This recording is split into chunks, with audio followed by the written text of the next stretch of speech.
एक बात हमें पीड़ा सताती है कि हमारा वोट तो जूली को भी पड़ जाएगा, दीपचंद को भी पड़ जाएगा, मांगीलाल जी को भी पड़ जाएगा,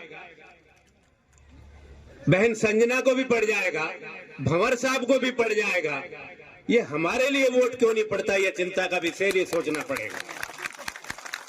और जिनको आपने बहुत लाड से प्यार से एक मजबूती से चुनाव लड़ाए, हाथी से उतरकर हाथ पर आए भाई इमरान खान जी, अब ये तो हाथी से खाली आए, तो दीपचंद जी और सिंध, ये तो इनको तो हाथी ने निहाल किया था, हमें तो नहीं किया। मैं देखिए, आप बहुत अच्छा चुनाव लड़े, हार जीत होती है, उम्मीद थी कि इमरान चुनाव जीते। हम 6 विधायक हैं और सब अनुभवी हैं, और मुझे तो अनुभवी विपक्ष का है।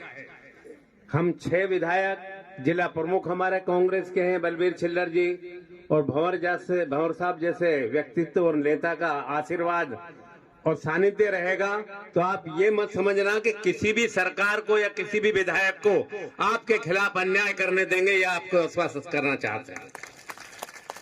आपके लिए ताकत से लड़ेंगे। आप लोगों से भी निवेदन है कि हमें हालात को समझना चाहिए, ऐसा कोई काम नहीं करें जिससे कि समाज में वैभवता घुले और लोगों में नाराजगी हो। जहां तक आपके हक की लड़ाई है, आपके न्याय की लड़ाई है, उसके लिए हम ईंट से ईंट बजा देंगे, यहां आपसे कहना चाहते हैं। और मंच पे बड़े बड़े हमारे बहुत सीनियर नेता बैठे हैं।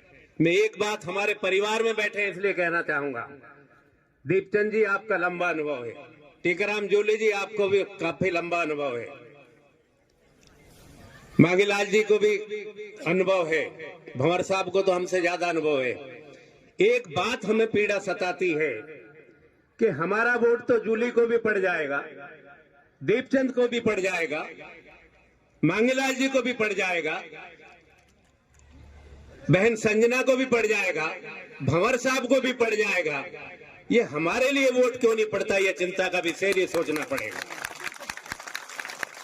42% जिनके वोट हो और वो चुनाव हार जाए, ये बहुत हमारे लिए चिंता का विषय है कि भारतीय जनता पार्टी का एजेंडा को कहीं न कहीं रोकना है तो हमको अपने परिवार से, घर से रोकना पड़ेगा।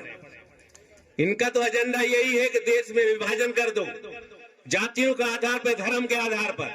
अगर हम अपने परिवारों को संभाल के नहीं रखेंगे तो हम कैसे ऐसे भारत का निर्माण करेंगे जिसके गांधी जी ने सपना देखा था, नेहरू जी ने देखा था, इंदिरा जी ने देखा था, सरदार पटेल जी ने देखा था, अब्दुल कलाम आजाद साहब ने देखा था।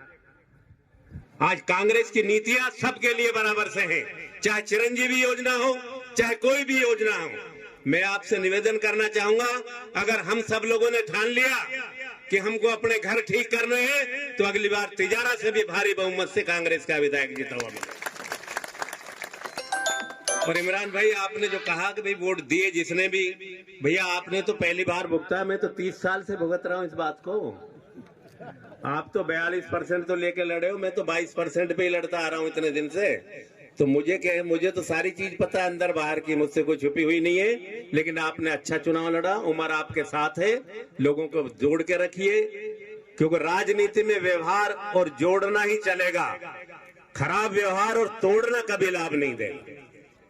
लोगों को जोड़िए, जिन्होंने मदद की उनको तो जोड़िए, जिन्होंने नहीं किए कोशिश करिए आगे मदद करें। इन्हीं शब्दों के साथ एक बार भंवर साहब को पुनः धन्यवाद कि उन्होंने ये सोचा कि हमारे सारे एमएलए, ये लीडरशिप क्वालिटी होती है। अगर वो नहीं चाहते, सबको पाबंद नहीं करते, सब यहाँ आ रहे थे क्या?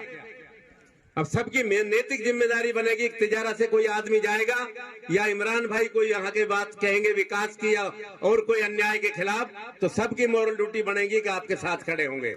तो भंवर साहब ने ये शुरुआत की है और वहां से शुरुआत की है जहां हम हारे हैं।